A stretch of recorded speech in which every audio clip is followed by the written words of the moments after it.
This is about Rudyard Kipling's poem, If. This is once again about the impossibly slim margin between victory and defeat, and the crazy, unpredictable, and sometimes indecipherable factors that can feed into that equation. Something about that thought process reminded me of the poem If by Rudyard Kipling. Years ago, I knew someone who was a firm believer in that piece of writing. He considered it to be a statement of fundamental principle, a building block for living decently. Since I admired him, I gave it some thought. At that time, I was working with groups of people in the study of composition, and I would give them pieces of writing to read and think about and then respond with their own words. And one of the pieces I gave them, as a kind of tribute to this person I knew, was the poem If by Rudyard Kipling, composer of The Jungle Book and Gunga Din. Their responses surprised me. Most of them were irritated and said they had no idea what the writer was talking about. It was just so much gibberish to them. A few said they understood his point and completely disagreed with it. They thought he was nuts.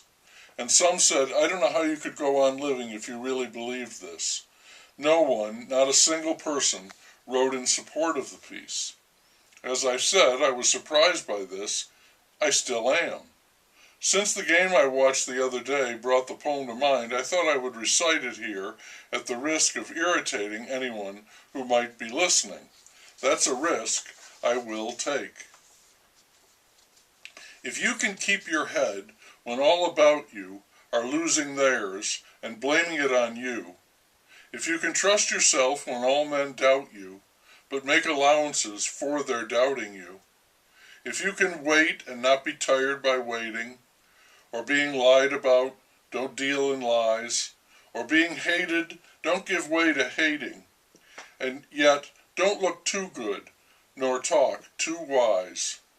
If you can dream and not make dreams your master, if you can think and not make thoughts your aim, if you can meet with triumph and disaster and treat those two impostors just the same, if you can bear to hear the truth you've spoken, twisted by knaves to make a trap for fools, or watch the thing you gave your life to broken, and stoop and build 'em up with worn-out tools, if you can make one heap of all your winnings and risk it on one turn of pitch and toss, and lose and start again at your beginnings, and never breathe a word about your loss, if you can force your heart and nerve and sinew to serve your turn long after they are gone, and to hold on when there is nothing in you except the will which says to them, hold on.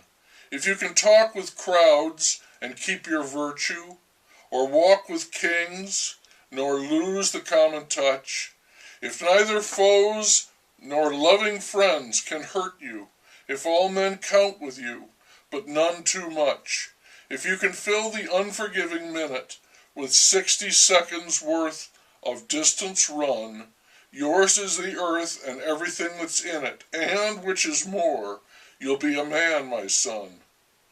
That bit about triumph and disaster being those two impostors, that's why I was reminded of this piece when I was thinking about the Super Bowl. Winners and losers, the distinction so celebrated, emphasized, and thoroughly believed in America, where it is called dominance. In any event, the poem seems to me to be something of a formula, a recipe for finding the kind of steadfast people who might get around to winning a Super Bowl, even if, there's that if again, even if they are not deluded by those two impostors, victory and defeat, fame and loss, celebrity and obscurity.